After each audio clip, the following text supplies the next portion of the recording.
নমস্কার বন্ধুরা, remedial teaching থেকে ইংরেজি সাবজেক্টের উপর ল্যাঙ্গুয়েজ যে সাবজেক্টগুলো আছে তার মধ্যে ইংরেজি সাবজেক্টের উপর আমরা রেমেডিয়াল টিচিং নিয়ে অলরেডি কিছু প্রশ্ন আমরা আলোচনা করেছি।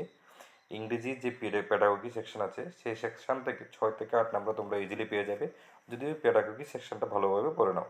কিন্তু আমরা দেখি যে অনেকগুলো স্টুডেন্ট এই টপিকটাকে, যে প্যাডাগোগি সেকশন আছে ইংরেজির বা অন্যান্য সাবজেক্টের, সেগুলোকে কমপ্লিটলি ইগনোর করে due to lack of material. তো ম্যাটেরিয়ালগুলো আমরা প্রোভাইড করবো, don't worry about that one. ঠিক আছে, ম্যাটেরিয়ালগুলো আমরা প্রোভাইড করবো, তোমাদের একটাই মাত্র দায়িত্ব তোমরা ভালোভাবে এগুলোকে পড়াশোনা করবে এবং ভালো নাম্বার নিয়ে পাস করবে। আমরা গতদিন 10টা প্রশ্ন আলোচনা করেছি এবং 11 নম্বর প্রশ্নের উত্তর তোমাদের কমেন্ট বক্সে লিখতে বলেছিলাম। তো যারা লিখেছো খুব ভালো, যারা লিখুনি তারা চেষ্টা করবে এই ভিডিওটা শুরু হওয়ার আগে মতলব পজ করে ভিডিওটাকে একটু আনসারটা লিখে দেবে। প্রশ্নটা হচ্ছে, what is an individualised instruction approach in remedial teaching. Remedial টিচিংয়ের ক্ষেত্রে ইন্ডিভিজুয়ালাইজড ইনস্ট্রাকশন বলতে কী বোঝানো হয়। ঠিক আছে, তো সেটার সঠিক উত্তরটা ভিডিওটা পজ করে তোমরা উত্তরটা লিখে দাও। আমি তোমাদের সঠিক উত্তরটা বলে দিচ্ছি। সঠিক উত্তরটা হচ্ছে, it is a teaching method that tailors lessons to meet the unique needs of each student. দেখো, রেমেডিয়াল টিচিংয়ে আমরা কী করি, যেসব বাচ্চাদের স্পেশাল অ্যাটেনশন দেওয়া দরকার ওইসব বাচ্চাদের আমরা কী করি, ক্লাস করাই, রেমেডিয়াল ক্লাসগুলো করিয়ে থাকি এবং তাদেরকে ওইসব ফেসিলিটি আমরা প্রোভাইড করে থাকি যেটা ইনক্লুসিভ এডুকেশনের মাধ্যমে সবার সাথে একসঙ্গে দেওয়া পসিবল হয় না। তো যখন রেমেডিয়াল ক্লাসে আমাদের কাছে বিভিন্ন ধরনের বাচ্চা থাকে, সেসব বাচ্চাদের যার যেখানে প্রবলেম থাকে ওই প্রবলেম অনুযায়ী যাকে যেভাবেই যে যে যে মেথডটা যাকে যার উপর সবচেয়ে বেশি প্রভাব ফেলবে ওই মেথডটা ওদের উপর আমরা অ্যাপ্লাই করি। এইভাবে প্রত্যেকটা স্টুডেন্টের জন্য আলাদাভাবে আমরা কী করি, লেসন্স প্রোভাইড করে থাকি, যার মাধ্যমে বাচ্চারা একটা নির্দিষ্ট জায়গায় পৌঁছতে পারে, যেটাকে আমরা ইন্ডিভিজুয়ালাইজড টিচিং অ্যাপ্রোচ বলে থাকি অথবা লার্নিং অ্যাপ্রোচও বলে থাকি। আমাদের 12 নম্বর প্রশ্ন, how does peer tutoring help in remedial teaching. Peer tutoring যেটা আছে সেটা রেমেডিয়াল টিচিংয়ে কীভাবে হেল্প করে। আচ্ছা, পিয়ার টিউটরিং বলতে কী বোঝায় সবার আগে সেটা জানতে হবে। পিয়ার বলতে বোঝায় আমার সঙ্গে যে আমার বন্ধু আছে ওই বন্ধুর সাথে এরকম 4-5 জন বন্ধু মিলে অথবা 4-5 জন ছাত্রছাত্রী মিলে যখন একে অপরকে সাহায্য করি তখন এটাকে আমরা বলি পিয়ার লার্নিং। যেমন তোমরা ধরে নাও যে আমাদের টেট এক্সামের মধ্যে টোটাল 5টা সাবজেক্ট আছে, রাম শ্যাম যদু মধু গদু। ঠিক আছে, এখানে দেখা গেলো যে রাম ম্যাথামেটিক্সের মধ্যে টেট 1 পরীক্ষার সময় ম্যাথামেটিক্সের মধ্যে খুবই ভালো। তো রাম কী করবে, বাকি যদু মধু গদুকে কী করবে, এগুলো ভালোভাবে পড়াবে, ম্যাথামেটিক্সটা পড়াবে। এর মধ্যে যদু ইংরেজিতে খুব ভালো, তো সেই ইংরেজি বিষয়টা ওদের সাথে ডিসকাস করবে। ঠিক আছে, অথবা ইংরেজি বিষয়ের কিছু একটা পার্টিকুলার টপিকের উপর মধু আরও একটু বেশি ভালো, তো মধু ওই বিষয়গুলো নিয়ে আলোচনা করবে। তো সেইভাবে একজন আরেকজনের সঙ্গে আলোচনা করলে এই পিয়ার, তাকে আমরা বলি পিয়ার টিউটরিং। ঠিক আছে, এখানে বলা হচ্ছে যে পিয়ার টিউটরিং রেমেডিয়াল টিচিংয়ে কীভাবে হেল্প করছে। তো এটার উত্তরটা এমনভাবে দেওয়া আছে যে peer tutoring allow students to learn from classmates. Obviously যেটা আমি তোমাদের বললাম যে ক্লাসমেটস থেকে পিয়ার টিউটরিং অ্যালাউ করে স্টুডেন্টদের শেখার জন্য। এর মধ্যে কী হয়, making learning more engaging and less intimidating. একজন শিক্ষক যখন পড়ায় তখন পড়াটা মাথার তালু ছুঁয়ে যায়, কিন্তু একজন বন্ধু যখন পড়ায় তখন সঙ্গে সঙ্গে এই আমরা আমাদের যে নলেজটা আছে সেটা আমাদের ব্রেনে গিয়ে এফেক্ট করে, সেটা আমরা জুকসের মতন আমরা মনে করে রাখতে পারি যে পিয়ার টিউটরিং ব্যাপারটা কী। পরবর্তী প্রশ্ন, what is a diagnostic test in remedial teaching. Diagnostic test বলতে কী বোঝানো হয়। তো ডায়াগনস্টিক টেস্ট হলো, ইট is A test use to identify students learning gaps and areas that needs improvement. Diagnostic মানে ডায়াগনোসিস করা, যেভাবে ল্যাবরেটরির মধ্যে রক্ত পরীক্ষা করে রোগ নির্ণয় করা হয় সেইভাবে টিচার্সরা একটা নির্দিষ্ট পরীক্ষার মাধ্যমে স্টুডেন্টের বা ছাত্রছাত্রীদের যে সমস্যা আছে, কার কোথায় সমস্যা আছে সেটা ডায়াগনোসিস করে, সেটা পরীক্ষা করে। তো ডায়াগনোসিস টেস্টের মাধ্যমে আমরা এটাই দেখি যে কোন স্টুডেন্টের কোন টপিকের উপর কোথায় তাদের একটু ঘাটতি আছে, সেই ঘাটতিটা বের করার নামই ডায়াগনস্টিক টেস্ট। আমাদের পরবর্তী প্রশ্ন, name one remedial teaching technique for improving writing skill. আচ্ছা, আমরা দেখি যে কিছু কিছু বাচ্চাদের কিন্তু হ্যান্ড রাইটিং কিন্তু অতটা ভালো না।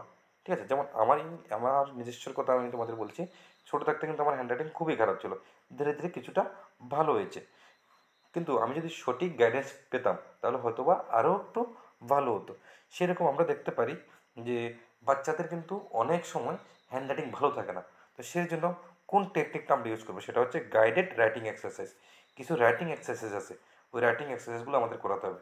জিগজ্যাগ মেথডে লাইন ড্র করা, ওই লাইন ড্র করার পরে কেচি দিয়ে সেই লাইনগুলো কাটা, ঠিক আছে। এমন ধরনের অনেকগুলো টেকনিক আছে যেটাকে কম্বাইনলি আমরা বলে থাকি গাইডেড রাইটিং এক্সারসাইজ।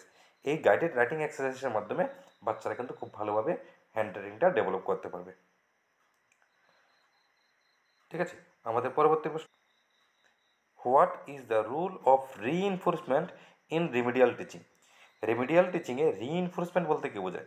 তো reinforcement such as praise or rewards motivate students and strengthens learnings, ঠিক আছে। এখানে রিইনফোর্সমেন্ট বলতে কী বোঝায়? রিইনফোর্সমেন্ট বলতে দু ধরনের রিইনফোর্সমেন্ট থাকে, একটা হচ্ছে পজিটিভ রিইনফোর্সমেন্ট আর একটা হচ্ছে নেগেটিভ রিইনফোর্সমেন্ট। আচ্ছা, পজিটিভ রিইনফোর্সমেন্টটা কি? যে কোনো একটা ছেলে খুব ভালো উত্তর দিয়েছে, উত্তরটা সঠিক হয়েছে, তো আমরা ওকে বলি, হাততালি দিয়ে বলি, বাহ খুব ভালো, খুব ভালো হয়েছে, খুব ভালো হয়েছে। নেগেটিভ রিইনফোর্সমেন্ট কোনটা? যেটা নেগেটিভ কথাবার্তার মাধ্যমে বাচ্চাদের ইমপ্রুভমেন্ট করিয়ে থাকে। এই এটা কিন্তু অত একটু ভালো হয়নি, তবে চেষ্টা করবে ভবিষ্যতে যাতে আর একটু ভালোভাবে করতে পারো, না হলে কিন্তু তোমার জন্য শাস্তি দেওয়া হবে। এমন টাইপের কথা বলা উচিত নয়, কিন্তু এটাকে নেগেটিভ রিইনফোর্সমেন্ট বলে।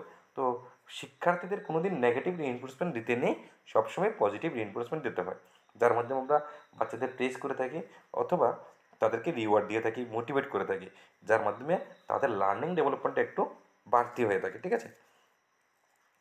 আমাদের পরবর্তী প্রশ্ন, mention one benefit of remedial teaching. আচ্ছা, রেমিডিয়াল টিচিংয়ের একটা সুবিধা বলতে বলেছে, এটার মধ্যে খুবই ভালো একটা জিনিস সুবিধা একটা, সেটা হচ্ছে স্টুডেন্টসদের যে কনফিডেন্সটা থাকে সেটাকে বুস্ট আপ করে, ঠিক আছে।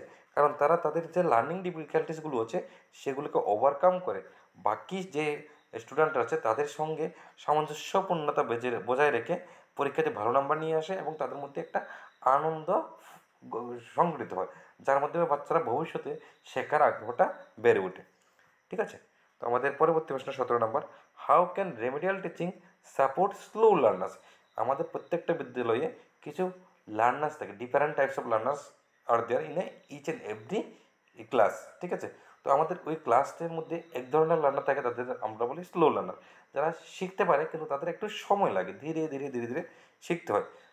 তার মানে এই নেই যে ওদেরকে ব্যতিয়ে বা খুব পিটিয়ে ওদেরকে আমরা শিখিয়ে দেবো, না, এমনটা আমরা একদমই করতে পারবো না, ঠিক আছে, একদম করা উচিতও না।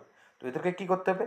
বাই ইউজিং সিম্পলিফাইড ইনস্ট্রাকশনস, ঠিক আছে, extra practice and step by step guidance, ওদেরকে আমরা কী করতে হবে? ওদেরকে আমাদের সাপোর্ট করতে হবে, ঠিক আছে। ধীরে ধীরে ধীরে ধীরে তারাও ডেভেলপমেন্ট করবে। তো সিম্পলিফাইড ইনস্ট্রাকশন, অনেক ধরনের ইনস্ট্রাকশন আছে ওদের জন্য, ঠিক আছে। ওই ইনস্ট্রাকশনগুলো কার জন্য কেমন ধরনের ইনস্ট্রাকশন অ্যাপ্লাই করতে হবে, সেই ইনস্ট্রাকশনগুলো অ্যাপ্লাই করে কিছু এক্সট্রা কোশ্চেন দিয়ে যে সেম ধরনের টাইপের কোশ্চেন বারবার রিপিট করিয়ে ওদেরকে প্র্যাকটিস করাতে হবে, ঠিক আছে। এবং যে তাদের লার্নিং ডিফিকাল্টিসগুলো আছে এইভাবে তারা তাদের লার্নিং ডিফিকাল্টিসগুলো স্টেপ বাই স্টেপ গাইডেন্সের মাধ্যমে ওভারকাম করে নেবে। আমাদের পরবর্তী প্রশ্ন, what is the difference between remedial teaching and special education?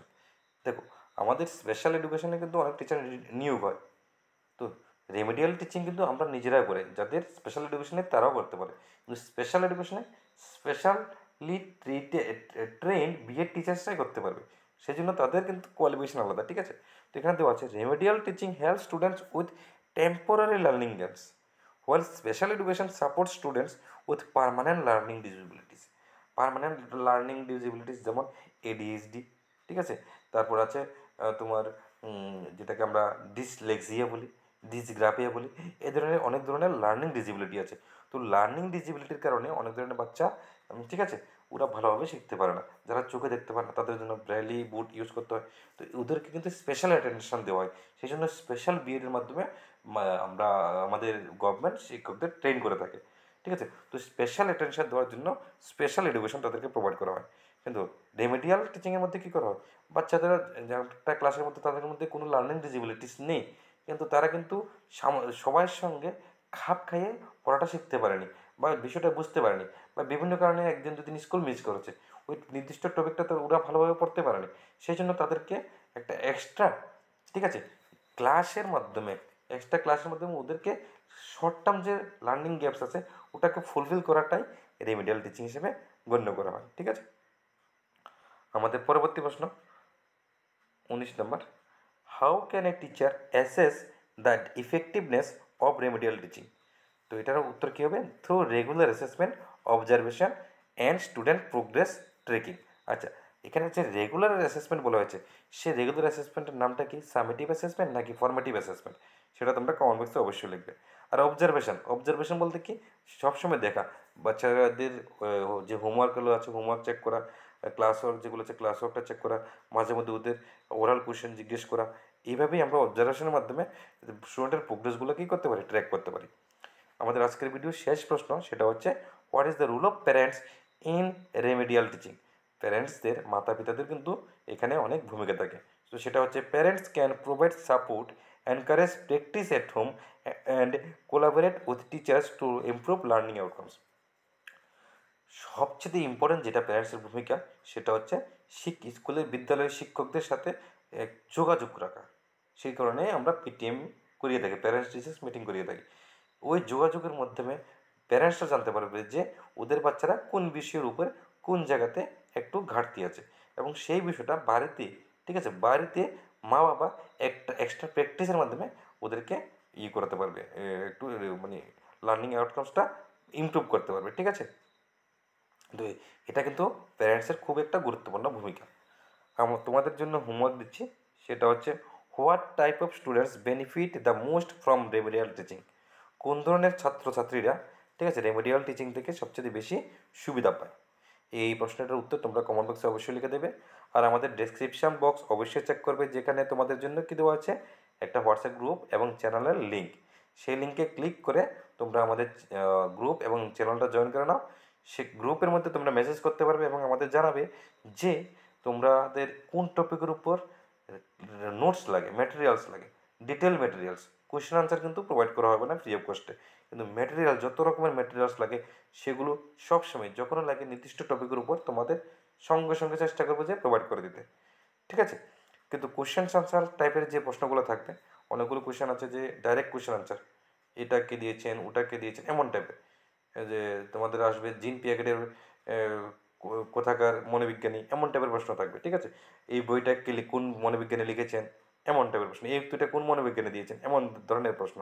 One word question answer, যেগুলো তোমাদের অনেক অনেক হেল্প করবে, সেগুলো স্বল্প মূল্যে তোমাদের প্রদান করা হবে, সেটা আমি বলে দিচ্ছি। কিন্তু ম্যাটেরিয়ালস, ঠিক আছে, যত রকমের ম্যাটেরিয়ালস আছে সব সময় তোমাদের ফ্রি অফ কস্টে আমরা প্রোভাইড করে থাকবো।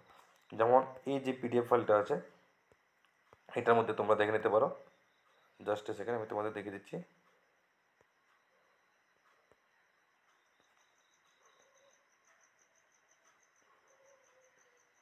এখানে দেখে নিতে পারো যে 45 প্লাস কয়টা, 50টা প্রশ্ন আছে পার্টিকুলার এই টপিকের উপর, এবং একটা প্রশ্ন তোমরা একটা কি দুটো প্রশ্ন পেয়ে যাবে। প্রশ্নগুলো শেখার পর তোমাদের কনসেপ্টটা পুরোপুরি ক্লিয়ার হয়ে যাবে। তারপরে তোমরা এই যে এমসিকিউগুলো আছে সেগুলো তোমরা প্র্যাকটিস করতে পারবে। এখানে অনেক ধরনের এমসিকিউ আছে, সেগুলো তোমরা কী করতে পারবে? তো সেগুলো তোমরা প্র্যাকটিস করতে পারবে। এর মাধ্যমে তোমরা বুঝে নিতে পারবে যে এই পার্টিকুলার টপিকটা তোমাদের কতটুকু ক্লিয়ার হয়েছে, ঠিক আছে। তো সেগুলো কিন্তু এই ধরনের পিডিএফ ফাইল কিন্তু ফ্রি অফ কস্টে দেওয়া হবে না, সেই জন্য মিনিমাম চার্জ থাকবে, সেটা আগে বলেছি। কিন্তু রিমেডিয়াল টিচিংয়ের উপরে তোমরা যদি ডিটেলস নোটস চাও, সেটা আমাদের বলে দেবে, গ্রুপে গিয়ে ইন্ডিভিজুয়ালি আমি তোমাদের প্রোভাইড করে দেবো, ঠিক আছে। ধন্যবাদ সবাইকে। ভিডিওটা ভালো লাগলে অবশ্যই লাইক করবে, বন্ধুদের সাথে শেয়ার করবে, এবং কমেন্টে জানাবে অন্য কোন টপিকের উপর তোমাদের ভিডিও লাগে, ঠিক আছে। আর চ্যানেলটা অবশ্যই সাবস্ক্রাইব করবে। ধন্যবাদ সবাইকে, ভালোভাবে প্রিপারেশন করো তোমরা।